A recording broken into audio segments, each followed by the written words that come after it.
Ask ਹਾਰੇ ਗੋਬਿੰਦ ਸ਼ੁਭ ਮਾਤੋਰੀ ਲਾ ਸ੍ਰੀ ਗੁਰੂ ਗੋਬਿੰਦ ਸੀਸਾ ਵਾਹਿਗੁਰੂ ਪੁਨ ਪੁਨ ਬੰਦੋਂ ਬਾਰ ਬਾਰ ਜਗਦੀਸਾ ਏਕ ਓੰਕਾਰ ਸਤਿਗੁਰੂ ਤੇ ਪ੍ਰਸਾਦ ਸਚ ਹੋਏ।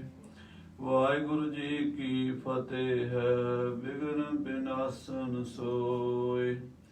ਕਹਾਂ ਬੁੱਧ ਪ੍ਰਭ ਤੁਛ ਹਮਾਰੀ ਵਰਨ ਸਕੈ ਮਹਿਮਾ ਜੋ ਤਿਹਾਰੀ ਹਮ ਨਾ ਸਕਤ ਕਰ ਸਿਫਤ। ਵਾਹਿਗੁਰੂ ਜੀ ਕੀ ਫਤਿਹ। ਗੁਰੂ ਮਹਾਰਾਜ ਦੀ ਸਾਜੀ ਨਵਾਜੀ ਗੁਰੂ ਰੂਪ ਸਾਧ ਸੰਗਤ ਜੀ, ਸੰਧਿਆ ਦੇ ਦੀਵਾਨ ਵਿੱਚ ਸਜੇ ਹਨ। ਅੰਮ੍ਰਿਤਮਈ ਗੁਰਬਾਣੀ ਦੇ ਨਿਤਨੇਮ ਆਰਤੀ ਆਰਤੇ ਦੇ ਕੀਰਤਨ ਭਾਈ ਤਰਵਿੰਦਰ ਸਿੰਘ ਜੀ ਦੇ ਜਥੇ ਪਾਸੋਂ ਆਪ ਜੀ ਨੇ ਸਰਵਣ ਕੀਤੇ। ਆਓ ਹੁਣ ਆਪਣੀਆਂ ਮਨ ਬਿਰਤੀਆਂ ਸਤਿਗੁਰੂ ਮਹਾਰਾਜ ਦੇ ਪਵਿੱਤਰ ਚਰਨਾਂ 'ਚ ਜੋੜੀਏ, ਸਤਿਗੁਰੂ ਜੀ ਦਾ ਪਾਵਨ ਇਤਿਹਾਸ ਸਰਵਣ ਕਰੀਏ। ਬਾਬਾ ਮੱਖਣ ਸ਼ਾਹ ਲਵਾਣਾ ਜਿਸ ਨੇ ਮਹਾਰਾਜ ਦੀ ਅਰਦਾਸ ਕੀਤੀ ਤੇ ਗੁਰੂ ਸਾਹਿਬ ਨੇ ਅਰਦਾਸ ਸੁਣ ਲਈ ਤੇ ਮਹਾਰਾਜ ਸੱਚੇ ਪਾਤਸ਼ਾਹ ਜੀ ਦੀ ਕਿਰਪਾ ਨਾਲ ਜਹਾਜ਼ ਬੰਨੇ ਲੱਗ ਗਿਆ। ਉਹ ਹੁਣ ਮਹਾਰਾਜ ਦੇ ਦਰਸ਼ਨਾਂ ਵਾਸਤੇ ਗੁਰੂ ਘਰ ਦੀ ਸੁਖਣਾ ਤਾਰਨ ਲਈ ਤੁਰਿਆ ਹੈ। 500 ਮੋਹਰਾਂ ਸੋਨੇ ਦੀਆਂ ਸੁੱਖੀਆਂ ਸਨ, ਪਰ ਉਹ ਆਪਣੇ ਮਨ ਵਿੱਚ ਗੁਪਤ ਰੱਖੀ ਸੀ, ਕਿਉਂਕਿ ਇਹੋ ਜਿਹੀਆਂ ਗੱਲਾਂ ਜਿਹੜੀਆਂ ਹੁੰਦੀਆਂ ਨੇ ਗੁਰੂ ਦੇ ਨਾਲ ਸਿੱਖ ਦੀਆਂ ਇਹ ਗੁਪਤ ਹੀ ਹੁੰਦੀਆਂ ਨੇ, ਸੰਸਾਰੀ ਬੰਦਿਆਂ ਨੂੰ ਨਹੀਂ ਦੱਸੀ ਦੀਆਂ।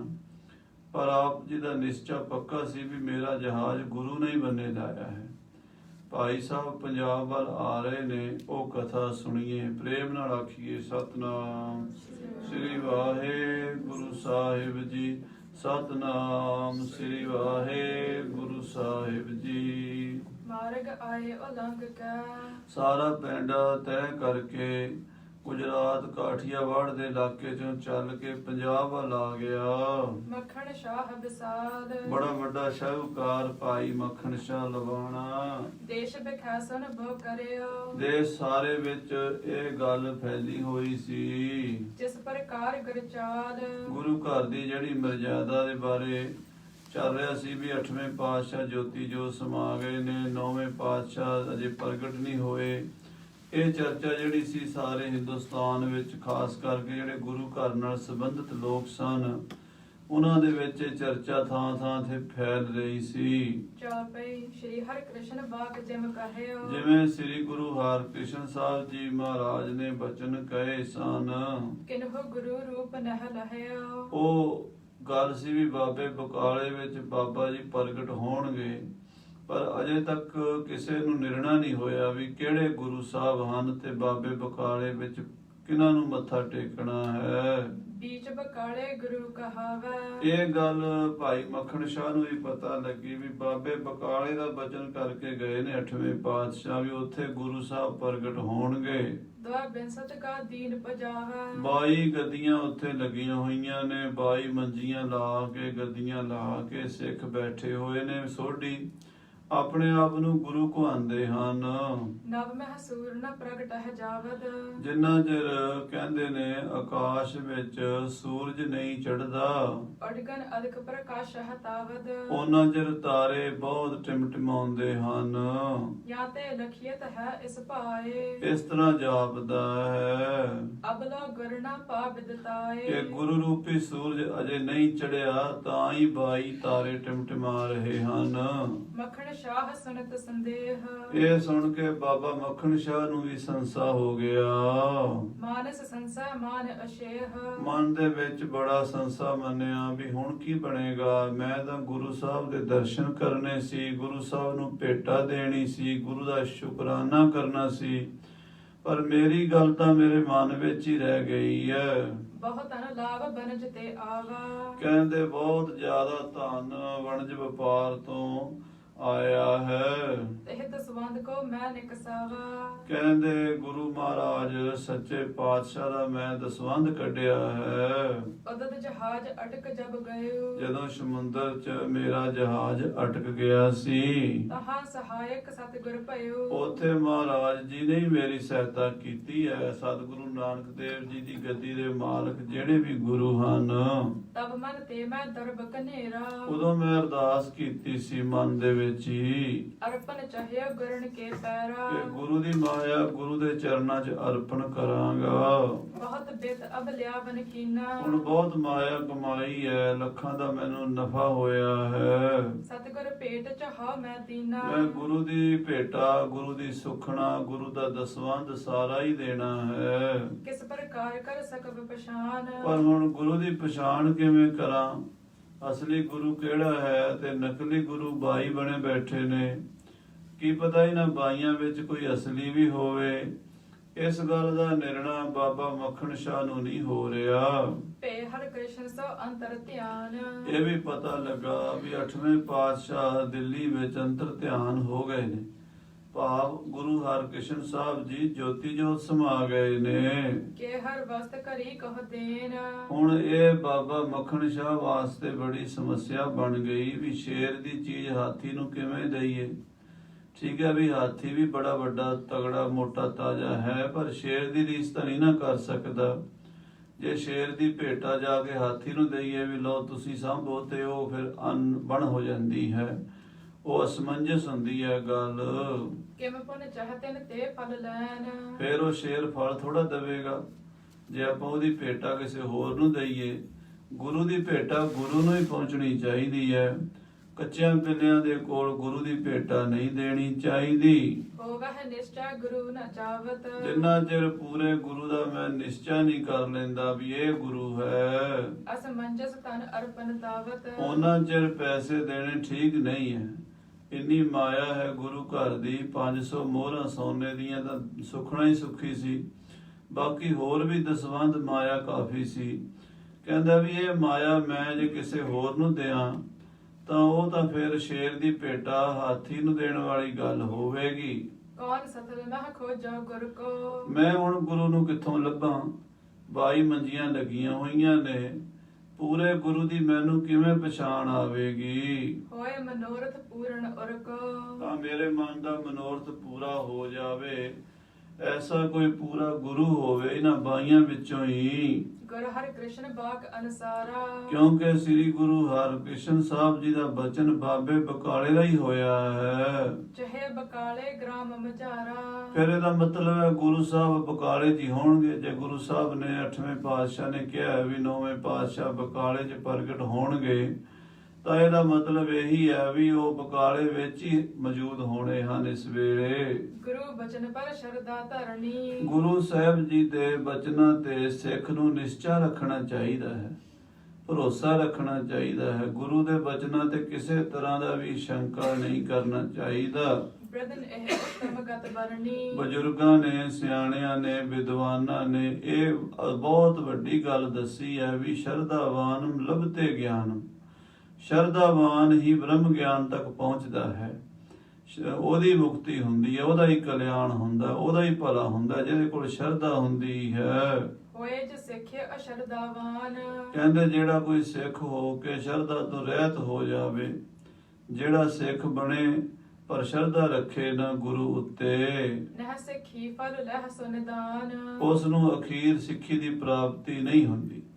ਸਿੱਖੀ ਦੀ ਕਮਾਈ ਵੀ ਕਰਦਾ ਰਵੇ, ਪੂਜਾ ਪਾਠ ਨਿਤਨੇਮ ਵੀ ਕਰਦਾ ਹੋਵੇ, ਗੁਰਦੁਆਰੇ ਆਉਂਦਾ ਹੋਵੇ, ਲੰਗਰ ਲਾਉਂਦਾ ਹੋਵੇ, ਮਾਇਆ ਖਰਚਦਾ ਹੋਵੇ, ਦਾਨ ਪੁੰਨ ਕਰਦਾ ਹੋਵੇ, ਕੁਹਾਂਦਾ ਵੀ ਸਿੱਖ ਹੋਵੇ, ਪਰ ਗੁਰੂ ਉੱਤੇ ਸ਼ਰਧਾ ਨਾ ਹੋਵੇ, ਉਹਨੂੰ ਸਿੱਖੀ ਦਾ ਪੂਰਨ ਫਲ ਪ੍ਰਾਪਤ ਨਹੀਂ ਹੋਵੇਗਾ।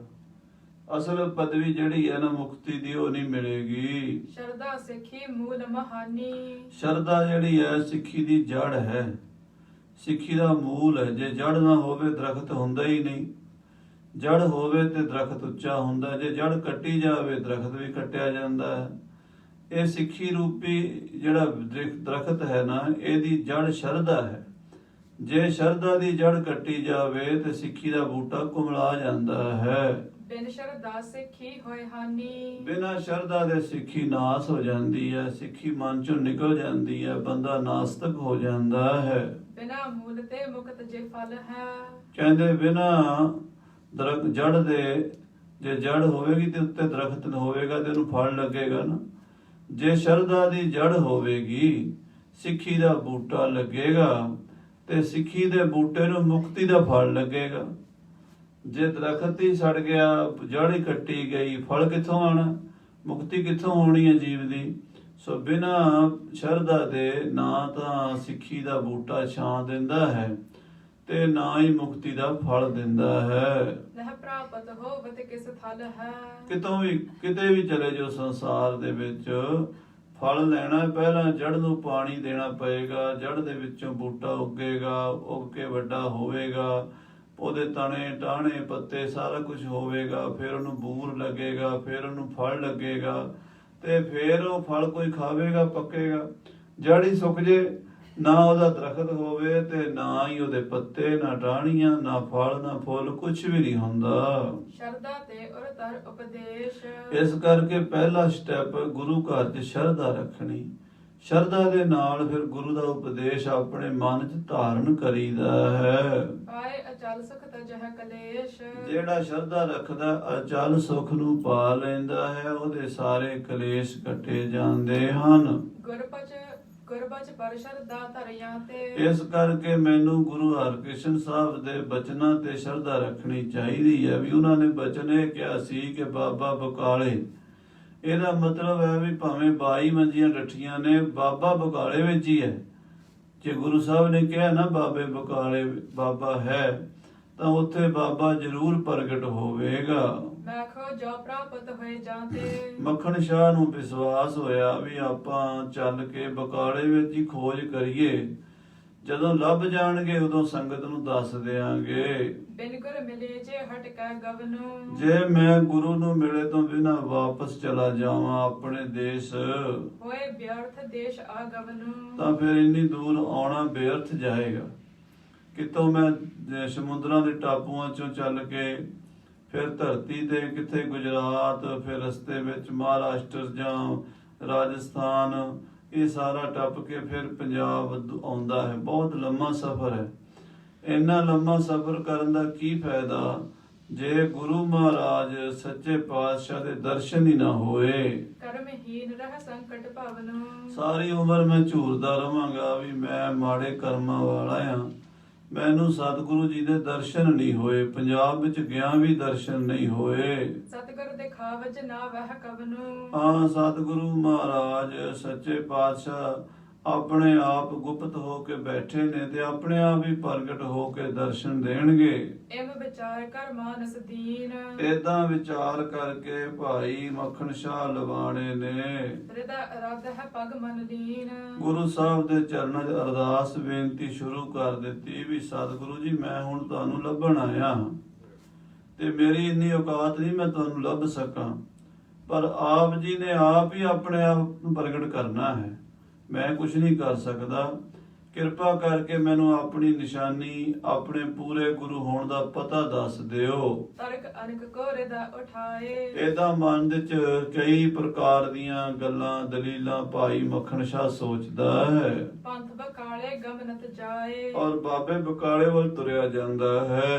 ਕਿਸ ਪ੍ਰਕਾਰ ਮੋਹਿ ਮਿਲੈ ਹੈ ਗੁਸਾਈ। ਔਰ ਮਨ ਸੋਚਦਾ ਹੈ ਵੀ ਮੈਨੂੰ ਕਿਹੜੇ ਤਰੀਕੇ ਨਾਲ, ਕਿਸ ਪ੍ਰਕਾਰ ਗੁਰੂ ਸਾਹਿਬ ਦੇ ਦਰਸ਼ਨ ਹੋਣਗੇ। ਜੇ ਅਬਲਾਨਾ ਹੈ ਨਿਜ ਬਿਦਤਾਈ। ਜੇ ਅਜੇ ਤੱਕ ਆਪਣੇ ਆਪ ਨੂੰ ਗੁਰੂ ਸਾਹਿਬ ਨੇ ਪ੍ਰਗਟ ਨਹੀਂ ਕੀਤਾ ਤੇ ਮੇਰੇ ਰਾਹੀਂ ਪ੍ਰਗਟ ਹੋ ਜਾਣ, ਮੇਰੇ ਤੇ ਕਿਰਪਾ ਕਰ ਦੇਣ। ਅਪਰ ਸਿੱਖ ਮਿਲ ਮਿਲ ਜਿਮ ਜਾਏ। ਕਿਉਂਕਿ ਸੁਣਿਆ ਹੈ ਵੀ ਉੱਥੇ 22 ਮੰਜੀਆਂ ਲੱਗੀਆਂ ਹੋਈਆਂ ਨੇ ਤੇ ਬਹੁਤ ਲੋਕ ਦੇਸ਼ਾਂ ਪ੍ਰਦੇਸ਼ਾਂ ਤੋਂ ਦਰਸ਼ਨਾਂ ਲਈ ਆ ਰਹੇ ਨੇ ਤੇ ਮਿਲ ਮਿਲ ਕੇ ਮੱਥੇ ਟੇਕ ਟੇਕ ਕੇ ਵਿਚਾਰੇ ਕਈ ਸਿੱਖ ਵਾਪਸ ਵੀ ਆਪਣੇ ਮੁਲਕਾਂ ਨੂੰ ਪਰਤ ਰਹੇ ਨੇ।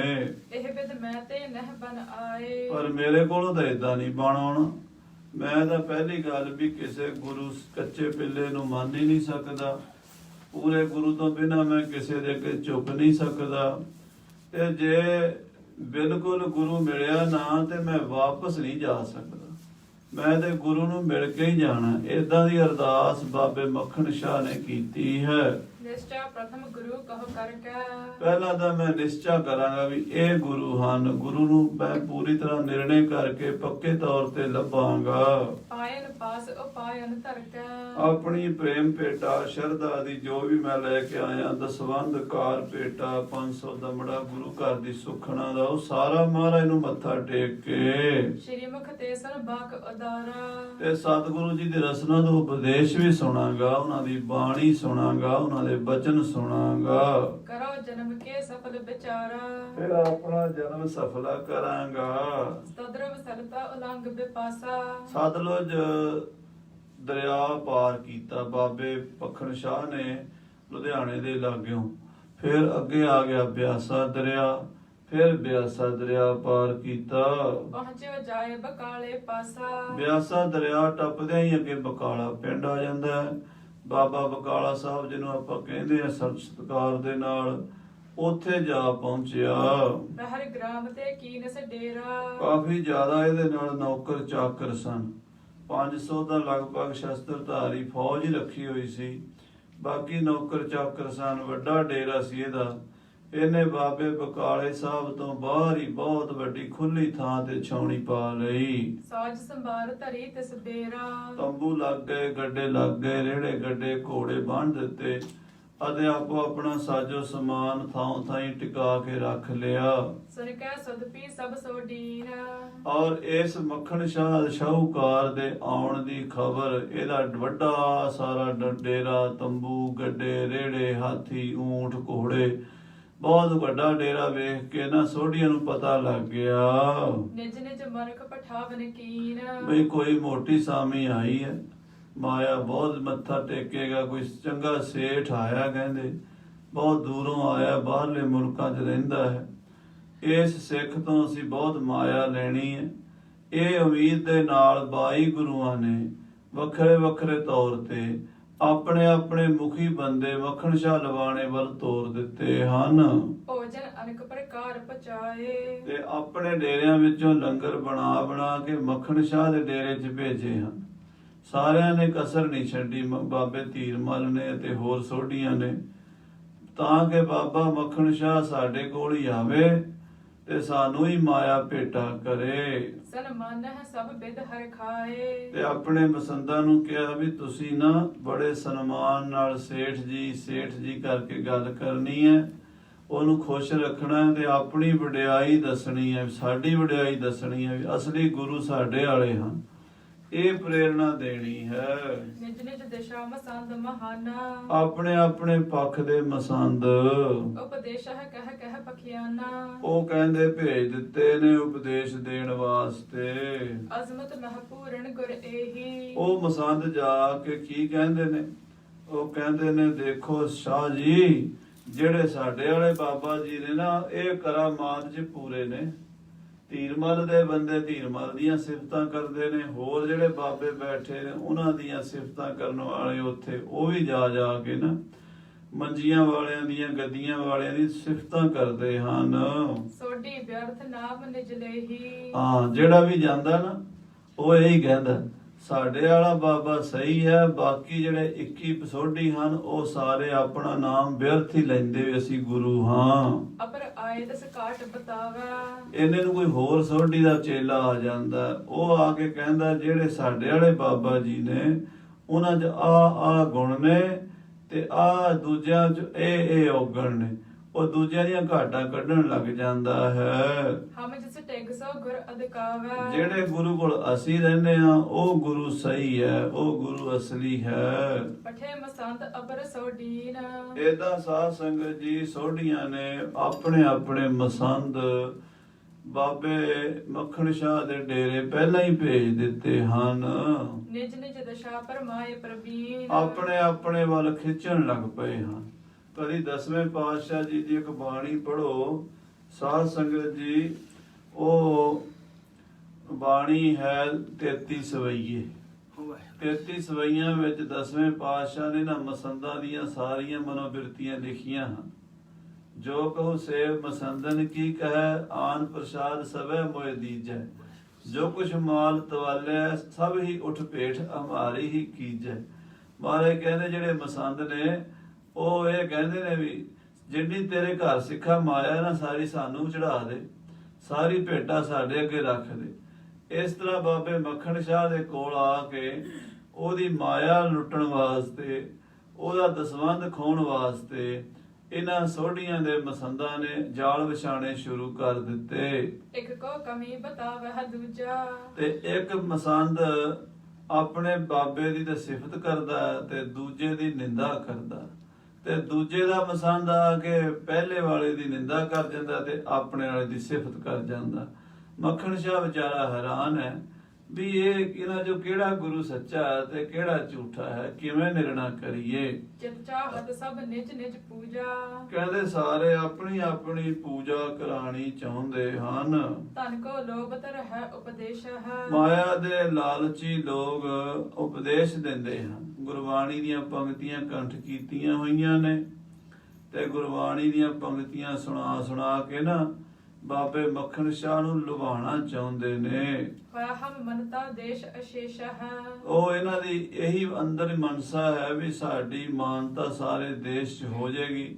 ਜੇ ਕਿਤੇ ਮੱਖਣ ਸ਼ਾਹ ਵਰਗਾ ਸੇਠ ਸਾਡਾ ਚੇਲਾ ਬਣ ਗਿਆ ਤੇ ਬਾਕੀਆਂ ਨੂੰ ਤਾਂ ਆਪੇ ਹੀ ਹੁੰਦਾ ਵੀ ਜੇ ਐਡਾ ਵੱਡਾ ਬੰਦਾ ਇਸ ਡੇਰੇ 'ਚ ਆਉਂਦਾ ਤੇ ਆਪਾਂ ਵੀ ਚੱਲੀਏ।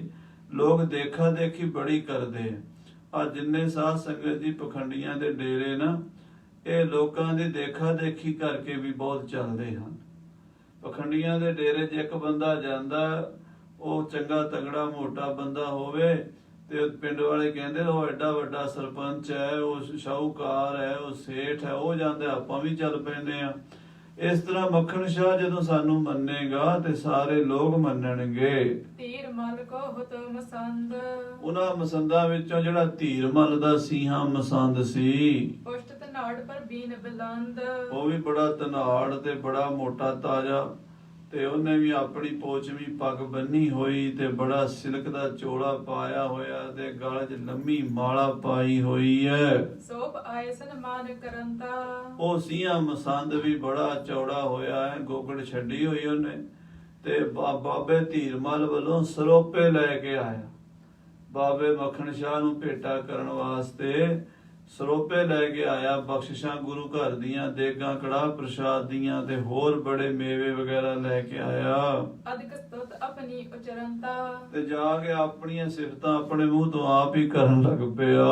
ਧੀਰ ਮਲ ਕੇ ਕਰ ਗਰਿਆਈ, ਦੇਖੋ ਸ਼ਾਹ ਜੀ, ਗੁਰਿਆਈ ਤਾਂ ਬਾਬੇ ਧੀਰਮਲ ਦੇ ਘਰ ਹੈ, ਅਸਲੀ ਗੁਰੂ ਤੇ ਬਾਬਾ ਧੀਰਮਲ ਹੈ। ਹੋਤੀ ਇਨਹੋ ਕੀ ਇਨਕੇ ਆਈ, ਇਹਨਾਂ ਦੀ ਗੱਦੀ ਇਹਨਾਂ ਕੋਲ ਹੀ ਆ ਗਈ ਹੈ, ਇਹਨਾਂ ਕੋਲ ਹੀ ਆਉਣੀ ਸੀ, ਇਹਨਾਂ ਕੋਲ ਹੀ ਆ ਗਈ ਹੈ। ਸ਼੍ਰੀ ਗੁਰੂ ਹਰਗੋਬਿੰਦ ਆਨੰਦ, ਕਿਉਂਕਿ ਬਾਬਾ ਧੀਰਮਲ ਪਤਾ ਕੌਣ ਨੇ?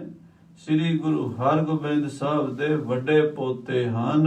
ਗੁਰ ਦਿੱਤਾ ਸਤ ਤਿਨਹਿ ਬੁਲੰਦ, ਮਹਾਰਾਜ ਗੁਰੂ ਹਰਗੋਬਿੰਦ ਸਾਹਿਬ ਦੇ ਵੱਡੇ ਪੁੱਤਰ ਧੰਨ ਧੰਨ ਬਾਬਾ ਗੁਰਦਿੱਤਾ, ਦੀਨ ਦੁਨੀ ਦਾ ਟਿੱਕਾ, ਜੋ ਵਰ ਮੰਗਿਆ ਸੋ ਵਰ ਦਿੱਤਾ। ਧੰਨ ਬਾਬੇ ਗੁਰਦਿੱਤੇ ਦਾ ਵੱਡਾ ਪੁੱਤਰ ਹੈ ਬਾਬਾ ਧੀਰਮਲ। ਮਹਾ ਪ੍ਰਤਾਪੀ ਅਜ਼ਮਤ ਭਾਰੀ, ਬੜਾ ਪ੍ਰਤਾਪੀ ਕਰਾਮਾਤੀ ਮਹਾਪੁਰਸ਼ ਹੈ ਸਾਡਾ ਬਾਬਾ ਧੀਰਮਲ। ਜਿਤ ਜੋ ਚਾਹਤ ਕਰਤ ਸੋ ਕਾਰੀ, ਬਾਬਾ ਧੀਰਮਲ ਜੋ ਜਿੰਨੀ ਸ਼ਕਤੀ ਹੈ, ਜੋ ਚਾਹੇ ਉਹ ਕਰ ਸਕਦਾ ਹੈ। ਬਿਦ ਪਿਆ ਸਰਬ ਗੁਣਨ ਕਹ ਖਾਨੀ, ਇਹਨਾਂ ਦੇ ਪਿਤਾ ਜੀ ਜਿਹੜੇ ਸਨ ਉਹ ਤਾਂ ਸਾਰੀ ਦੁਨੀਆ ਜਾਣਦੀ ਆ ਵੀ ਗੁਣਾਂ ਦੀ ਖਾਨ ਸਨ ਬਾਬਾ ਗੁਰਦਿੱਤਾ ਜੀ। ਸੋਢੀ ਅਪਰਣਾ ਜਾ ਹਿਸ ਮਾਨੀ, ਸੋਢੀ ਜਿਹੜੇ ਆ ਫਿਰਦੇ ਨੇ ਗੱਦੀਆਂ ਲਾਈ, ਸੇਠ ਜੀ ਇਹ ਤੇ ਬਾਬੇ ਧੀਰਮਲ ਦੀ ਜੁੱਤੀ ਵਰਗੇ ਵੀ ਨਹੀਂ ਹਨ। ਸਾਡੇ ਬਾਬੇ ਵਰਗਾ ਕੋਈ ਨਹੀਂ ਹੈ ਇਹਨਾਂ ਸਾਰਿਆਂ ਸੋਢੀਆਂ ਵਿੱਚੋਂ। ਇੱਕ ਬਾਰ ਇੱਕ ਮ੍ਰਿਤਕ ਬਿਲੋਕ, ਤੁਹਾਨੂੰ ਇੱਕ ਗੱਲ ਦਸੀਏ ਸ਼ਾਹ ਜੀ, ਇੱਕ ਵਾਰੀ ਇੱਕ ਮੁਰਦਾ ਵੇਖ ਕੇ ਦਿਓ ਜਵਾਏ ਸੋ ਕੀਨ ਅਸ਼ੋਕ, ਬਾਬੇ ਨੇ ਜਿੰਦਾ ਕਰ ਦਿੱਤਾ ਸੀ। ਸੁਨ ਕਰ ਪਿਤ ਗੁਰ ਵਰਜਨ ਕੀਨਸ, ਕਿ ਬਾਬੇ ਗੁਰਦਿੱਤੇ ਨੇ ਗਾਂ ਜਿੰਦਾ ਕਰਤੀ ਸੀ ਤੇ ਗੁਰੂ ਹਰਗੋਬਿੰਦ ਸਾਹਿਬ ਨੇ ਉਹਨੂੰ ਵਰਜਿਆ ਸੀ ਵੀ ਪੁੱਤਰ ਏਦਾਂ ਨਹੀਂ ਕਰੀਦਾ ਹੁੰਦਾ। ਇਮਨਹ ਕਰੋ ਪ੍ਰਭੂ ਗਤ ਚੀਨਸ, ਮਹਾਰਾਜ ਛੇਵੇਂ ਪਾਤਸ਼ਾਹ ਨੇ ਬਾਬੇ ਗੁਰਦਿੱਤਾ ਜੀ ਨੂੰ ਕਿਹਾ ਸੀ ਪੁੱਤਰ ਏਦਾਂ ਨਹੀਂ ਕਰੀਦਾ। ਦੇਖੋ ਸਾਧ ਸੰਗਤ ਜੀ, ਪੰਜਾਬੀ ਦੀ ਕਹਾਵਤ ਹੈ, ਮਾਮੇ ਦੇ ਗਾ ਕੰਨੀ ਵੀਰ ਬੱਲੀਆਂ, ਭਣੇਵਾਂ ਆਕੜਿਆ ਫਿਰੇ। ਹੈ ਵਡਿਆਈ ਤਾਂ ਬਾਬੇ ਗੁਰਦਿੱਤੇ ਸਾਹਿਬ ਜੀ ਦੀ ਹੈ, ਤੇ ਉਹਦੇ ਜਿਹੜੇ ਧੀਰਮਲ ਦੇ ਮਸੰਦ ਨੇ ਉਹ ਵਡਿਆਈਆਂ ਬਾਬੇ ਗੁਰਦਿੱਤੇ ਸਾਹਿਬ ਦੀਆਂ ਧੀਰਮਲ ਚ ਆਰੋਪਿਤ ਕਰਕੇ ਤੇ ਉਹਦਾ ਲਾਹਾ ਲੈਣਾ ਚਾਹੁੰਦੇ ਆ। ਤੋ ਕਹਿੰਦੇ ਵੀ ਬਾਬਾ ਗੁਰਦਿੱਤਾ ਜੀ ਬੜੇ ਮਹਾਂਪੁਰਸ਼ ਹੋਏ ਹਨ। ਕਿਤਕ ਕਾਲ ਪੁਨ ਬੀਤ ਗਇਓ ਹੈ, ਕਾਫੀ ਸਮਾਂ ਬੀਤ ਗਿਆ ਸੀ। ਬ੍ਰਿਧ ਅਖੇਰ ਹੈ ਚੀਤ ਦਇਓ ਹੈ। ਬਾਬਾ ਜੀ ਇੱਕ ਵਾਰੀ ਸ਼ਿਕਾਰ ਖੇਡਣ ਗਏ ਬਾਬਾ ਗੁਰਦਿੱਤਾ ਜੀ। ਅਨਕ ਕਾਮਨਾ ਪੂਰਨ ਕਰੈ, ਬਾਬਾ ਗੁਰਦਿੱਤਾ ਜੀ ਸੰਗਤਾਂ ਦੀਆਂ ਬੇਅੰਤ ਮਨੋਕਾਮਨਾ ਪੂਰਨ ਕਰਦੇ ਸਨ। ਦਰਸ਼ਨ ਦੇ ਦੇ ਸਿਖ ਉਦਰਾ, ਦਰਸ਼ਨ ਦੇ ਦੇ ਕੇ ਸਿੱਖਾਂ ਦਾ ਉਧਾਰ ਕਰਦੇ ਸਨ। ਗੁਰਤਾ ਉਚਿਤ ਜੇ ਗੁਣ ਹੈ ਸਾਰੇ, ਕਹਿੰਦੇ ਜਿੰਨੇ ਵੀ ਗੁਰਤਾ ਦੇ ਉਚਿਤ ਗੁਰੂ ਬਣਨ ਵਾਲੇ ਗੁਣ ਸਨ ਸਭ ਭਾਈਅਤ ਜਿਨ ਕੇਰ ਮਝਾਰੇ। ਉਹ ਬਾਬਾ ਗੁਰਦਿੱਤਾ ਚ ਮੌਜੂਦ ਸਨ। ਸਾਰੀ ਸੰਗਤ ਇਹ ਜਾਣਦੀ ਸੀ ਕਿ ਬਾਬਾ ਗੁਰਦਿੱਤਾ ਹੀ ਸਤਵੇਂ ਪਾਤਸ਼ਾਹ ਦੀ ਗੱਦੀ ਤੇ ਬੈਠਣਗੇ, ਭਾਵ ਛੇਵੇਂ ਪਾਤਸ਼ਾਹ ਦੇ ਥਾਂ ਤੇ ਬੈਠਣਗੇ। ਸਿੱਖੇ ਸਮੂਹ ਦਰਸ ਬੇ ਆਵੈ, ਇਹ ਗੱਲ ਸਾਰੇ ਜਾਣਦੇ ਸਨ ਵੀ ਸਤਵੇਂ ਗੁਰੂ ਬਾਬਾ ਗੁਰਦਿੱਤਾ ਜੀ ਬਣਨਗੇ। ਸੰਗਤਾਂ ਦੂਰੋਂ ਦੂਰੋਂ ਚੱਲ ਕੇ ਆਉਂਦੀਆਂ ਸਨ। ਕਰਹਿ ਕਾਮਨਾ ਬਾਂਛਤ ਪਾਵੈ, ਜੋ ਜੋ ਕੋਈ ਮਨੋਕਾਮਨਾ ਕਰਦਾ ਸੀ ਉਹੀ ਪੂਰੀ ਹੋ ਜਾਂਦੀ ਸੀ। ਜੋ ਵਰ ਮੰਗਿਆ ਸੋ ਵਰ ਦਿੱਤਾ। ਬਾਬਾ ਗੁਰਦਿੱਤਾ ਜੀ ਸਭ ਦੀਆਂ ਮੁਰਾਦਾਂ ਪੂਰੀਆਂ ਕਰਦੇ ਸਨ। ਸਭਹਿ ਬਿਖੈ ਪਏ ਸਭ ਲਾਇਕ, ਬਾਬਾ ਗੁਰਦਿੱਤਾ ਜੀ ਸਾਰੇ ਸੋਢੀਆਂ ਵਿੱਚੋਂ ਸਭ ਤੋਂ ਲਾਇਕ ਸਨ। ਗੁਰੂ ਪੁੱਤਰਾਂ ਵਿੱਚੋਂ ਵੀ ਸਭ ਤੋਂ ਮੋਹਰੀ ਸਨ, ਮੁਖੀ ਸਨ। ਮਸਤਕ ਦੀਪਤ ਜੋਤ ਸੁਭਾਇਕ, ਉਹਨਾਂ ਦੇ ਮੱਥੇ ਤੇ ਬੜੀ ਜੋਤ ਜਗਦੀ ਸੀ। ਇੱਕ ਦਿਨ ਵਿਚਰਤ ਕਰਤ ਅਖੇਰਾ, ਇੱਕ ਦਿਨ ਬਾਬਾ ਗੁਰਦਿੱਤਾ ਜੀ ਸ੍ਰੀ ਕੀਰਤਪੁਰ ਸਾਹਿਬ ਦੇ ਨੇੜੇ ਤੇੜੇ ਜੰਗਲਾਂ 'ਚ ਸ਼ਿਕਾਰ ਖੇਡਣ ਚਲੇ ਗਏ। ਤੈਨੂੰ ਮਰੀ ਪਰੀ ਕਹੋ ਹੇਰਾ, ਤੇ ਉਹਨਾਂ ਦੇ ਸਿੱਖ ਦੇ ਕੋਲੋਂ ਕਿਤੇ ਗੋਲੀ ਦੇ ਨਾਲ ਗਊ ਮਰ ਗਈ ਜਾਂ ਕੋਈ ਭੁਲੇਖੇ ਨਾਲ ਮਰ ਗਈ, ਤੇ ਉਹ ਜਿਹੜੀ ਗਊ ਮਰ ਗਈ ਉਹਨੂੰ ਜਿੰਦਾ ਕਰਤਾ ਬਾਬੇ ਗੁਰਦਿੱਤੇ ਨੇ। ਹੋਤੀ ਸਬਦ ਸ਼ਾ ਸੁੰਦਰ ਕਨੀ, ਕਿਉਂਕਿ ਗਾਂ ਬੜੀ ਸੋਹਣੀ ਸੁੰਦਰ ਸੀ ਤੇ ਵੱਛੇ ਵਾਲੀ ਸੀ, ਭਾਵ ਉਹਦੇ ਪਿੱਛੇ ਵੱਛਾ ਵੀ ਸੀ। ਤੇ ਗੁਜਰਾਂ ਨੇ ਰੌਲਾ ਪਾ ਲਿਆ ਵੀ ਸਾਡੀ ਗਾਂ ਮਰ ਗਈ ਹੈ, ਬੱਚਾ ਭੁੱਖਾ ਮਰ ਜਾਏਗਾ ਦੁੱਧ ਤੋਂ ਬਿਨਾ। ਇਸ ਤਰ੍ਹਾਂ ਜਦੋਂ ਰੌਲਾ ਪਾਇਆ ਗੁਜਰਾਂ ਨੇ, ਦੇਖਤ ਦ੍ਰਿਸ਼ਟ ਕਿਰਪਾ ਸੋ ਸਨੀ, ਤਾਂ ਬਾਬਾ ਜੀ ਨੇ, ਬਾਬਾ ਗੁਰਦਿੱਤਾ ਜੀ ਨੇ ਉਸ ਮਰੀ ਹੋਈ ਗਊ ਵੱਲ ਕਿਰਪਾ ਦ੍ਰਿਸ਼ਟੀ ਨਾਲ ਦੇਖਿਆ ਨਿਜ ਅਨਚਰ ਸੋ ਗਿਰਾ ਉਚਾਰੀ। ਔਰ ਆਪਣੇ ਸੇਵਕ ਨੂੰ ਬਾਬਾ ਗੁਰਦਿੱਤਾ ਜੀ ਬਚਨ ਕੀਤਾ ਵਾਹਿਗੁਰੂ ਕਹਿ ਸ਼ਿਰ ਕੋ ਬਾਰੀ, ਕਿ ਸਤਨਾਮ ਸ੍ਰੀ ਵਾਹਿਗੁਰੂ ਕਹਿ ਕੇ ਪਾਣੀ ਦਾ ਛੱਟਾ ਮਾਰਿਆ। ਅਲਪ ਸ਼ਬਦ ਸ਼ਾ ਦੇਵ ਜਵਾਏ, ਮਹਾਰਾਜ ਬਾਬਾ ਗੁਰਦਿੱਤਾ ਜੀ ਕਹਿੰਦੇ ਵਿਚਾਰੀ ਗਊ ਦਾ ਬੱਚਾ ਥੋੜੇ ਦਿਨਾਂ ਦਾ ਹੈ, ਇਹ ਬੱਚਾ ਵੀ ਮਰ ਜਾਏਗਾ ਭੁੱਖ ਨਾਲ, ਇਹਨੂੰ ਜਿੰਦਾ ਕਰ ਦਿਓ। ਸੁਨ ਸੇਵਕ ਕੀ ਨਸਤ ਸਪਾਏ, ਸੇਵਕ ਨੇ ਉਸੇ ਤਰ੍ਹਾਂ ਹੀ ਕੀਤਾ। ਬੋਲਤ ਉਠੀ ਤੇਨ ਤਤਕਾਲਾ, ਜਦੋਂ ਆਖਿਆ ਸਤਨਾਮ ਸ੍ਰੀ ਵਾਹਿਗੁਰੂ ਜਲਦਾ ਮਾਰਿਆ ਛੱਟਾ ਤੇ ਗਊ ਬੋਲਣ ਲੱਗ ਪਈ, ਉੱਠ ਕੇ ਬਹਿ ਗਈ। ਧੰਨ ਧੰਨ ਸਭ ਕਹਿਤ ਸਕਾਲਾ, ਸਾਰੇ ਕਹਿੰਦੇ ਧੰਨ ਬਾਬਾ ਗੁਰਦਿੱਤਾ ਜੀ ਧੰਨ ਹਨ। ਹਰ ਗੋਬਿੰਦ ਗੁਰੂ ਸੁਨ ਬਾਤ, ਪਰ ਜਦੋਂ ਇਸ ਗੱਲ ਦਾ ਪਤਾ ਸ੍ਰੀ ਗੁਰੂ ਹਰਗੋਬਿੰਦ ਸਾਹਿਬ ਮਹਾਰਾਜ ਜੀ ਨੂੰ ਲੱਗਾ, ਕੀਨਸ ਨਿਕਟ ਹੈ ਕਾਰਨ ਤਾਤ, ਉਹਨਾਂ ਨੇ ਆਪਣੇ ਵੱਡੇ ਪੁੱਤਰ ਬਾਬੇ ਗੁਰਦਿੱਤੇ ਨੂੰ ਆਪਣੇ ਕੋਲ ਸੱਦ ਲਿਆ। ਕਹਿਓ ਤੁਮ ਹੈ ਇਹ ਰੀਤ ਨ ਆਛੀ, ਤੇ ਮਹਾਰਾਜ ਕਹਿਣ ਲੱਗੇ ਪੁੱਤਰ ਗੁਰਦਿੱਤਾ ਇਹ ਗੱਲ ਤੁਸੀਂ ਠੀਕ ਨਹੀਂ ਕੀਤੀ, ਇਹ ਗੁਰੂ ਘਰ ਦੀ ਮਰਜ਼ਾਦਾ ਨਹੀਂ ਹੈ। ਵਰਜੋ ਹਤੋ ਸਿਮਰਗਤ ਪਾਛੀ, ਤੁਹਾਨੂੰ ਪਹਿਲਾਂ ਹੀ ਯਾਦ ਹੋਵੇਗਾ ਵੀ ਤੁਹਾਡੇ ਵੱਡੇ ਛੋਟੇ ਭਾਈ ਬਾਬੇ ਅਟਲ ਰਾਏ ਨੇ ਜਦੋਂ ਮੋਹਣ ਨੂੰ ਜਿੰਦਾ ਕੀਤਾ ਸੀ ਤੇ ਅਸੀਂ ਤੁਹਾਨੂੰ ਵਰਜਿਆ ਸੀ ਇਹ ਕੰਮ ਨਹੀਂ ਕਰਨਾ। ਇਹ ਰਹਿ ਬੇਕੀ ਰੀਤ ਨ ਤੋਹੀ, ਇਹ ਤੁਸੀਂ ਬਹੁਤ ਗਲਤ ਕੰਮ ਕੀਤਾ ਹੈ, ਤੁਹਾਡਾ ਇਹ ਲੱਗਦਾ ਇਸ ਦੁਨੀਆ ਤੇ ਰਹਿਣ ਨੂੰ ਜੀ ਨਹੀਂ ਕਰਦਾ, ਜਾਂ ਤਾਂ ਤੁਸੀਂ ਚਲੇ ਜਾਓ ਜਾਂ ਅਸੀਂ ਚਲੇ ਜਾਈਏ। ਜਨਮ ਮਰਨ ਜਗ ਕੋ ਨਿਤ ਹੋਹੀ, ਕਿਉਂਕਿ ਸੰਸਾਰ ਦੇ ਵਿੱਚ ਮੌਤਾਂ ਦੇ ਹਰ ਘਰ 'ਚ ਹੋਣੀਆਂ ਨੇ, ਹਰ ਘਰ ਦੇ 'ਚ ਕੋਈ ਨਾ ਕੋਈ ਜੰਮਦਾ ਹੈ, ਕੋਈ ਨਾ ਕੋਈ ਮਰਦਾ ਰਹਿੰਦਾ ਹੈ। ਤੁਮਨੇ ਸਕਲ ਥਾਨ ਇਮ ਕਰਨੀ, ਤੇ ਤੁਸੀਂ ਹਰ ਜਗ੍ਹਾ ਤੇ ਏਦਾਂ ਹੀ ਕਰੀ ਜਾਓਗੇ, ਲੋਕਾਂ ਦੇ ਮੁਰਦੇ ਆਇਆ ਕਰਨਗੇ ਤੇ ਤੁਸੀਂ ਉਹਨਾਂ ਨੂੰ ਜਵਾਇਆ ਕਰੋਗੇ। ਪਰਮੇਸ਼ਰ ਦੇਸ਼ ਸ਼ੁਭ ਨਹਿ ਬਰਣੀ, ਇਹ ਜਿਹੜੀ ਗੱਲ ਹੈ ਇਹ ਪਰਮਾਤਮਾ ਵਾਲੇ ਪਾਸੇ ਨਹੀਂ ਜਾਣ ਦਿੰਦੀ, ਬ੍ਰਹਮ ਗਿਆਨ ਦੇ ਵਾਲੇ ਪਾਸੇ ਨਹੀਂ ਜਾਣ ਦਿੰਦੀ, ਰੱਬ ਦਾ ਸ਼ਰੀਕ ਬਣਾ ਦਿੰਦੀ ਹੈ। ਜੋ ਵਾਹਿਗੁਰੂ ਦਾ ਭਾਣਾ ਮੰਨ ਕੇ ਆਨੰਦ ਆਉਂਦਾ ਹੈ ਉਹ ਕਰਾਮਾਤਾਂ ਦਿਖਾ ਕੇ ਨਹੀਂ ਆਉਂਦਾ। ਗੁਰੂ ਪਿਤਾ ਦਾਤੇ ਸੁਨ ਕਰ ਚਾਲੇ। ਸਤਿਗੁਰੂ ਮਹਾਰਾਜ ਸ੍ਰੀ ਗੁਰੂ ਹਰਗੋਬਿੰਦ ਸਾਹਿਬ ਦੇ ਬਚਨ ਸੁਣ ਕੇ ਬਾਬਾ ਗੁਰਦਿੱਤਾ ਜੀ ਚੁੱਪ ਚਪੀਤੇ ਤੁਰ ਪਏ। ਮਿਲੇ ਨਾ ਬੋਲਣ ਕਿਆ ਕਿਸ ਨਾਲੇ। ਉਹਨਾਂ ਨੇ ਕਿਸੇ ਨਾਲ ਬਚਨ ਬਿਲਾਸ ਨਹੀਂ ਕੀਤਾ, ਕੋਈ ਗੱਲ ਨਹੀਂ ਕੀਤੀ, ਕਿਸੇ ਨੂੰ ਮਿਲੇ ਨਹੀਂ ਹਨ। ਤਜਿਓ ਸ਼ਰੀਰ ਹੋਏ ਇਕਾਂਤ। ਔਰ ਜਾ ਕੇ ਉੱਚੀ ਪਹਾੜੀ ਦੇ ਉੱਤੇ ਕੀਰਤਪੁਰ ਸਾਹਿਬ ਆਪਣਾ ਚੋਲਾ ਛੱਡ ਗਏ। ਸਤਿਗੁਰ ਪਿਤ ਕੀ ਮਾਨੀ ਬਾਤ। ਮਹਾਰਾਜ ਛੇਵੇਂ ਪਾਤਸ਼ਾਹ ਦਾ ਬਚਨ ਮੰਨ ਲਿਆ। ਅਬਲਾ ਤਿਨ ਕੋ ਜੋ ਇਸ ਥਾਨ। ਅਜੇ ਤੱਕ ਉਹਨਾਂ ਦਾ ਅਸਥਾਨ ਡੇਰਾ ਬਾਬਾ ਗੁਰਦਿੱਤਾ ਜੀ ਦਾ ਕੀਰਤਪੁਰ ਸਾਹਿਬ ਦੇ ਵਿੱਚ ਪੀਰ ਬੁੱਢਣ ਸ਼ਾਹ ਜੀ ਦੀ ਕਬਰ ਦੇ ਨੇੜੇ ਹੈ। ਉੱਥੇ ਜਾਓ ਤੇ ਜਿਹੜੀ ਵੀ ਅਰਦਾਸ ਬਾਬਾ ਗੁਰਦਿੱਤਾ ਜੀ ਦੇ ਚਰਨਾਂ 'ਚ ਕਰੋ ਪੂਰੀ ਹੋ ਜਾਂਦੀ ਹੈ। ਕਰਹ ਅਰਾਧਨ ਬਾਂਛਾ ਠਾਨ। ਜਿਹੜਾ ਵੀ ਆਰਾਧਨਾ ਕਰਦਾ ਹੈ ਮਨ ਇੱਛਤ ਫਲਾਂ ਦੀ ਉਥੋਂ ਪ੍ਰਾਪਤੀ ਹੁੰਦੀ ਹੈ। ਕਰਹੀ ਪੂਰਨ ਸੋ ਤਤਕਾਲਾ। ਬਾਬਾ ਗੁਰਦਿੱਤਾ ਸਾਹਿਬ ਜੀ ਸਭ ਦੀਆਂ ਮਨੋਕਾਮਨਾ ਪੂਰਨ ਕਰ ਦਿੰਦੇ ਹਨ। ਇਮ ਗੁਰ ਦਿੱਤਾ ਪਇਓ ਵਿਸਾਲਾ। ਏਦਾਂ ਬਾਬਾ ਗੁਰਦਿੱਤਾ ਜੀ ਮਹਾਪੁਰਸ਼ ਕਰਨੀ ਵਾਲੇ ਹੋਏ ਹਨ। ਤਿਨ ਤੇ ਸਤ ਉਪਜੇ ਸ਼ਬਦ ਹੋਏ। ਉਹਨਾਂ ਤੋਂ ਫਿਰ ਅੱਗੇ ਦੋ ਪੁੱਤਰ ਹੋਰ ਪੈਦਾ ਹੋਏ ਹਨ। ਬਾਬਾ ਗੁਰਦਿੱਤਾ ਜੀ ਦੇ ਦੋ ਸਾਹਿਬਜ਼ਾਦੇ ਹੋਏ ਹਨ। ਗੁਰ ਹਰਿ ਰਾਏ ਧੀਰ ਮਲ ਸੋਏ। ਇੱਕ ਤਾਂ ਗੁਰੂ ਹਰਿਰਾਏ ਸਾਹਿਬ ਜੀ ਸਨ ਜਿਹੜੇ ਕਿ ਸਤਵੇਂ ਪਾਤਸ਼ਾਹ ਸਨ। ਇੱਕ ਬਾਬਾ ਗੁਰ ਧੀਰਮਲ ਜੀ ਸਨ।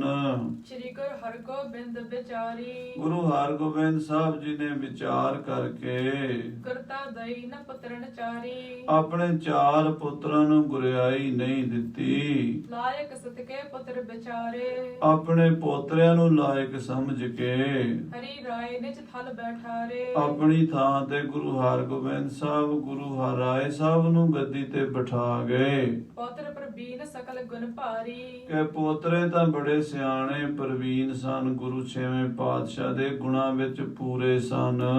ਲਖ ਨਿਜ ਆਇਸ ਕੇ ਅਨਸਾਰੀ। ਉਹਨਾਂ ਨੂੰ ਆਪਣੀ ਆਗਿਆ ਦੇ ਅਨੁਸਾਰ ਹੀ ਜਾਣ ਕੇ ਸ੍ਰੀ ਹਰਗੋਬਿੰਦ ਦਿਨ ਏਕ। ਗੁਰੂ ਹਰਗੋਬਿੰਦ ਸਾਹਿਬ ਜੀ ਮਹਾਰਾਜ ਨੇ ਗੱਦੀ ਜਿਹੜੀ ਹੈ ਉਹ ਗੁਰੂ ਹਰਿਰਾਏ ਸਾਹਿਬ ਨੂੰ ਦਿੱਤੀ। ਇੱਕ ਦਿਨ ਦੀ ਗੱਲ ਹੈ। ਗਏ ਬਾਗ ਮਹਿ ਸਹਿਤ ਵਿਵੇਕ। ਮਹਾਰਾਜ ਬਾਗ ਵਿੱਚ ਸੈਰ ਕਰਨ ਗਏ। ਕਰਤ ਸੈਲ ਫਲਨ ਕੀ ਜਾਤੇ। ਫਲਾਂ ਦੀ ਫੁੱਲਾਂ ਦੀ ਬਹੁਤ ਵੱਡੀ ਬਗੀਚੀ 'ਚ ਸੈਰ ਕਰਦੇ ਫਿਰਦੇ ਛੇਵੇਂ ਪਾਤਸ਼ਾਹ ਜੀ। ਖਿਰੇ ਅਨੇਕ ਰੰਗ ਦਰਸਾਤੇ। ਰੰਗ ਰੰਗ ਦੇ ਫੁੱਲ ਉਸ ਬਾਗ ਵਿੱਚ ਖਿੜੇ ਮਹਾਰਾਜ ਦੇਖਦੇ ਹਨ। ਉਪਬਨ ਬਿਖੈ ਬਿਰਾਜੇ ਜਾਏ। ਤੇ ਸਤਿਗੁਰੂ ਜੀ ਉਸ ਬਾਗ ਦੇ ਅੰਦਰ ਜਾ ਬਿਰਾਜੇ ਹਨ। ਸੰਤ ਪਿਤਾਮੇ ਸ੍ਰੀ ਹਰਿ ਰਾਏ। ਤੇ ਸ੍ਰੀ ਹਰਿਰਾਏ ਜੀ ਮਹਾਰਾਜ ਆਪਣੇ ਦਾਦਾ ਜੀ ਦੇ ਪਿੱਛੇ ਪਿੱਛੇ ਉਸ ਬਾਗ 'ਚ ਪਹੁੰਚ ਗਏ। ਗਏ ਤਹਾਂ ਕੋ ਕੁਛ ਕ ਪਿਛਾਰੀ। ਥੋੜੀ ਦੇਰੀ ਨਾਲ ਗਏ ਪਰ ਦੌੜ ਕੇ ਗਏ। ਸੇਵਕ ਕਿਤਕ ਸਿੱਖੇ ਸੰਗਾਰੀ। ਛੋਟਾ ਜਿਹਾ ਸਰੂਪ ਸੀ ਉਦੋਂ ਮਹਾਰਾਜ 5-6 ਸਾਲ ਦੇ ਸਨ। ਗੁਰੂ ਹਰਿਰਾਏ ਸਾਹਿਬ ਜੀ ਜਦੋਂ ਦੌੜਦੇ ਦੌੜਦੇ ਦਾਦਾ ਜੀ ਦੀ ਗੋਦੀ 'ਚ ਜਾ ਬੈਠੇ। ਗਰ ਮਹਿ ਜਾਮਾ ਜਿਹ ਸੋ ਪਾਲੇ। 100 ਕਲੀਆਂ ਦਾ ਚੋਲਾ ਪਾਇਆ ਕਰਦੇ ਸਨ। ਛੋਟੇ ਹੁੰਦਿਆਂ ਤੋਂ ਹੀ 100 ਕਲੀਆਂ ਦਾ ਹੀ ਚੋਲਾ ਪਾਇਆ ਗੁਰੂ ਹਰਿਰਾਏ ਸਾਹਿਬ ਜੀ ਨੇ। ਸੂਖਮ ਬਸਤਰ ਸ਼ਬਦ ਜਬ ਚਾਲੇ। ਬੜੇ ਸੂਖਮ ਬਰੀਕ ਕੱਪੜੇ ਦਾ ਰੇਸ਼ਮੀ ਕੱਪੜੇ ਦਾ ਬਣਿਆ ਸੁੰਦਰ ਮਖਮਲੀ ਚੋਲਾ ਸੀ। ਮਗ ਕੇ ਨਿਕਟ ਕੁਸਮ ਇੱਕ ਖਰੋ। ਜਿਹੜੇ ਰਾਹ ਤੋਂ ਦੌੜ ਕੇ ਜਾ ਰਹੇ ਸਨ ਉਸ ਰਸਤੇ 'ਚ ਇੱਕ ਬੜਾ ਸੋਹਣਾ ਫੁੱਲ ਖਿੜਿਆ ਹੋਇਆ ਸੀ। ਸੁੰਦਰ ਰੰਗ ਪੋਰ ਕੋ ਖਿਰੋ। ਉਹ ਸਵੇਰੇ ਹੀ ਖਿੜਿਆ ਸੀ, ਬੜਾ ਸੋਹਣਾ ਉਹਦਾ ਰੰਗ ਸੀ। ਜਾਮੇ ਸੰਗ ਅਟਕ ਸੋ ਟੂਟਾ। ਸ੍ਰੀ ਹਰਿਰਾਏ ਜੀ ਦੇ ਚੋਲੇ ਦੀਆਂ ਕਲੀਆਂ ਨਾਲ ਅਟਕ ਕੇ ਉਹ ਫੁੱਲ ਟੁੱਟ ਗਿਆ। ਬਿਨਾ ਕੁਸਮ ਤੇ ਰਹਿਓ ਸਭ ਬੂਟਾ। ਬੂਟਾ ਫੁੱਲ ਤੋਂ ਖਾਲੀ ਰਹਿ ਗਿਆ।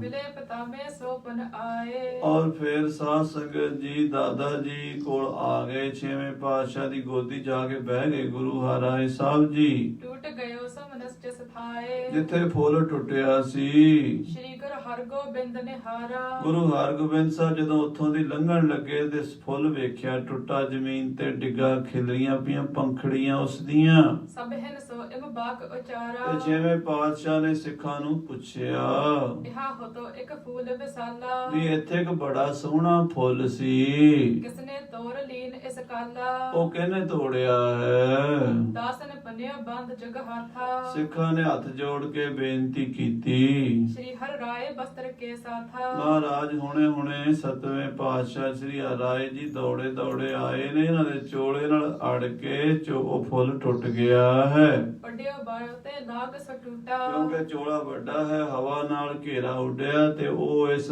ਫੁੱਲ ਨਾਲ ਅੜ ਗਿਆ ਤੇ ਟੁੱਟ ਗਿਆ ਫੁੱਲ। नहीं अपर ते जानियो टूटा ਕੋਈ ਹੋਰ ਨਹੀਂ ਕਿਸੇ ਨੇ ਤੋੜਿਆ, ਸਾਹਿਬਜ਼ਾਦੇ ਕੋਲ ਟੁੱਟਾ ਹੈ।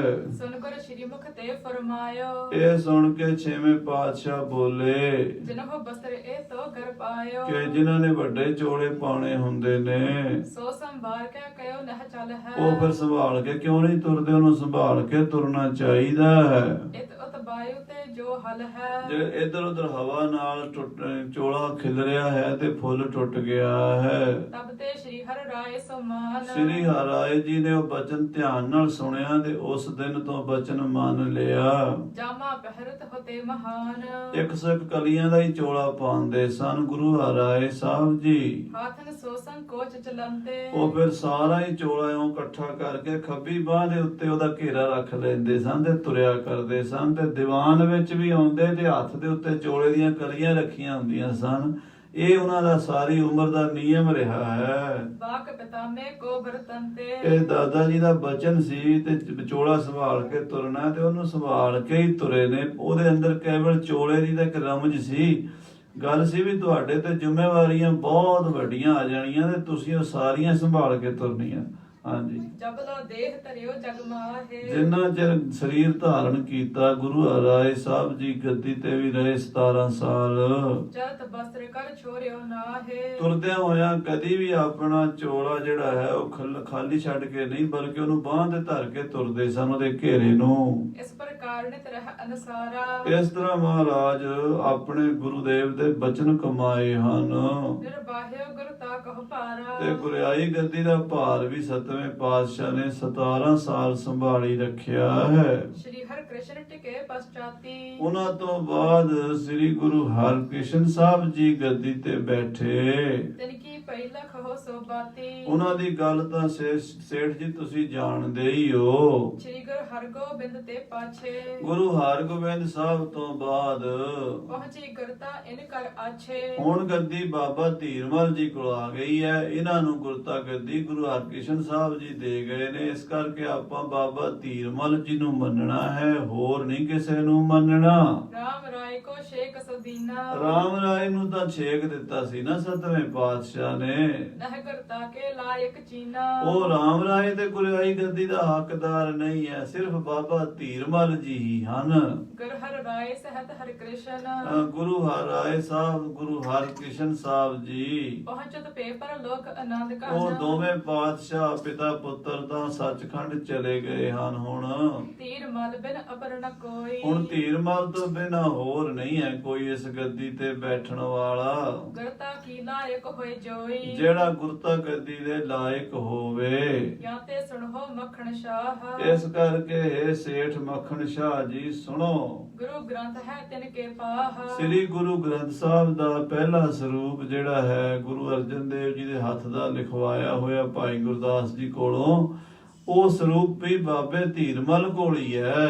जोग मानवे जानो सोए ਜਿਹਦੇ ਕੋਲ ਗੁਰੂ ਗ੍ਰੰਥ ਸਾਹਿਬ ਦਾ ਸਰੂਪ ਹੈ ਉਹਨੂੰ ਹੀ ਗੁਰੂ ਮੰਨਣਾ ਚਾਹੀਦਾ ਹੈ। सकल कामना पूर्ण होए ਉਹਦੇ ਕੋਲੋਂ ਹੀ ਸਭ ਦੀਆਂ ਮਨੋਕਾਮਨਾ ਪੂਰਨ ਹੁੰਦੀਆਂ ਹਨ। सर्व प्रकार सबन ते जान ਇਸ ਤਰ੍ਹਾਂ ਸਾਰਿਆਂ ਤੋਂ ਵੱਡਾ ਬਾਬਾ ਧੀਰਮਲ ਹੀ ਜਾਣੋ। तीर मल है गुरु महान ਇਹ ਮਹਾਨ ਗੁਰੂ ਹੈ पिता पिता में गुरु जिस केरे ਜਿਹਦੇ ਪਿਤਾ ਤੇ ਦਾਦੇ ਪੜਦਾਦੇ ਗੁਰੂ ਹੀ ਹੋਏ ਨੇ ਸਾਰੇ। प्रात भतीजा गुरु बडेरे ਜਿਨ੍ਹਾਂ ਦੇ ਭਾਈ ਗੁਰੂ ਹਰਿ ਸਾਹਿਬ ਤੇ ਭਤੀਜੇ ਗੁਰੂ ਹਰਕ੍ਰਿਸ਼ਨ ਸਾਹਿਬ ਜੀ ਹੋਏ ਨੇ, ਉਹਨਾਂ ਦੇ ਇਹ ਤਾਇਆ ਜੀ ਲੱਗਦੇ ਨੇ। ਤਿੰਨ ਸਭ ਹਿਨਤੇ ਇਹ ਪਛਾਤੀ ਤੋ ਸਾਰਿਆਂ ਤੋਂ ਬਾਅਦ ਇਹੀ ਹਨ ਹੁਣ ਗੱਦੀ ਦੇ ਹੱਕਦਾਰ ਬਾਬਾ ਧੀਰਮਲ ਜੀ। ਪਇਓ ਗੁਰੂ ਜਗ ਮਹਿ ਬਖਿਆਤੀ ਇਹ ਗੱਲ ਪ੍ਰਗਟ ਹੈ ਸੇਠ ਜੀ, ਕੋਈ ਸ਼ੰਕਾ ਨਾ ਕਰੋ। ਇਹ 22 ਗੁਰੂ ਜਿਹੜੇ ਬਣੇ ਬੈਠੇ ਨੇ ਦੂਜੇ, ਇਹਨਾਂ ਨੂੰ ਨਹੀਂ ਮੰਨਣਾ, ਸਿਰਫ ਬਾਬੇ ਧੀਰਮਲ ਨੂੰ ਹੀ ਮੰਨਣਾ ਹੈ। ਇਸ ਪੀੜੀ ਤੇ ਪੂਰਬ ਪੁਰਬ ਜੇਈ ਇਸ ਪੀੜ੍ਹੀ ਤੋਂ ਪਹਿਲਾਂ ਜਿੰਨੇ ਵੀ ਹੋਏ ਨੇ ਤਨੇ ਨ ਪਹੁੰਚਤ ਗੁਰ ਤਾਕੇਈ ਉਹਨਾਂ ਨੂੰ ਹੋਰ ਕਿਸੇ ਨੂੰ ਗੱਦੀ ਮਿਲ ਨਹੀਂ ਸਕਦੀ। ਗੱਦੀ ਬਾਬੇ ਗੁਰਦਿੱਤੇ ਦੇ ਪਰਿਵਾਰ 'ਚ ਹੀ ਰਹਿਣੀ ਹੈ। ਜਾਂ ਤੇ ਕਰ ਵਿਚਾਰ ਔਰ ਮਾਹੇ ਇਸ ਕਰਕੇ ਤੁਸੀਂ ਆਪਣੇ ਮਨ 'ਚ ਵਿਚਾਰ ਕਰੋ ਸੇਠ ਜੀ, ਤੇ ਬਾਬੇ ਧੀਰਮਲ ਨੂੰ ਹੀ ਮੱਥਾ ਟੇਕੋ। ਗੁਰਲਖ ਪੂਜਾ ਇਨ ਹੈ ਉਮਾਹੇ ਇਹੀ ਗੁਰੂ ਹਨ ਪੂਰੇ। ਇਸ ਤਰ੍ਹਾਂ ਸਾਧ ਸੰਗਤ ਜੀ ਨਾ ਮਸੰਦਾਂ ਨੇ ਬਾਬੇ ਧੀਰਮਲ ਦੇ ਬੜੇ ਸੋਹਲੇ ਗਾਏ ਬਾਬੇ ਮੱਖਣ ਸ਼ਾਹ ਦੇ ਸਾਹਮਣੇ, ਪਰ ਮੱਖਣ ਸ਼ਾਹ ਨੇ ਸੁਣ ਕੇ ਸਾਰਿਆਂ ਦੀ ਗੱਲ, ਆਪਣੀ ਗੱਲ ਨਹੀਂ ਕਿਸੇ ਨੂੰ ਦੱਸੀ। ਉਹਨੇ ਕਿਸ ਤਰ੍ਹਾਂ ਗੁਰੂ ਸਾਹਿਬ ਦੀ ਭਾਲ ਕੀਤੀ, ਕੱਲ ਨੂੰ ਆਪਾਂ ਸਰਵਣ ਕਰਾਂਗੇ। ਸਮੇਂ ਦੇ ਲਿਹਾਜ਼ ਨਾਲ ਸਮਾਪਤੀ ਹੈ। ਹੇ ਗੋਬਿੰਦ, ਹੇ ਗੋਪਾਲ, ਹੇ ਦਿਆਲ, ਪ੍ਰਾਣਨਾਥ ਅਨਾਥ ਸਖੇ ਦੀਨ ਦਰਦ ਨਿਵਾਰ, ਹੇ ਸਮਰਾਤੇ ਅਗਮ ਪੂਰਨ ਮੋਹਿ ਮਾਇਆ ਧਾਰ, ਆਂਧ ਖੂਬ ਮਹਾ ਪਿਆਨ ਨਾਨਕ ਆਏ ਪ੍ਰਭ ਸਰਨਾਗਤੀ ਕਿਰਪਾ ਨਿਧ ਦਇਆਲ, ਏਕ ਅੱਖਰ ਹਰ ਮਨ ਵਸਤ ਨਾਨਕ ਹੋਤ ਨਿਹਾਲ। ਵਾਹਿਗੁਰੂ ਨਾਮ ਜਹਾਜ ਹੈ ਚੜੇ ਸੋ ਤਰੇ ਪਾਰ, ਜੋ ਸ਼ਬਦ ਆਨੰਦ ਓੰਕਾਰ ਸਤਿਗੁਰ ਪ੍ਰਸਾਦ ਆਨੰਦ ਪਿਆ ਮੇਰੀ ਮਾਈ, ਸਤਿਗੁਰ ਤਾ ਪਾਇਆ ਸਹਿਜ ਸੇਤੀ ਮਨ ਵਜੀਆ ਵਧਾਈ, ਰਾਗ ਰਤਨ ਪਰਵਾਰ ਭਰੀਆਂ ਸ਼ਬਦ ਗਾਵਣਿਆ, ਸ਼ਬਦੋ ਤਾ ਗਾਵੋ ਹਰੀ ਕੇਰਾ ਮਨ ਜਿਨੀ ਕਹਿ ਨਾਨਕ ਆਨੰਦ ਹੋਆ ਸਤਿਗੁਰੂ ਮੈਂ ਪਾਏ। ਏ ਮਨ ਮੇਰਿਆ ਤੂੰ ਸਦਾ ਰੋ ਹਰ ਨਾਲ, ਹਰ ਨਾਲ ਤੂੰ ਮਨ ਮੇਰੇ।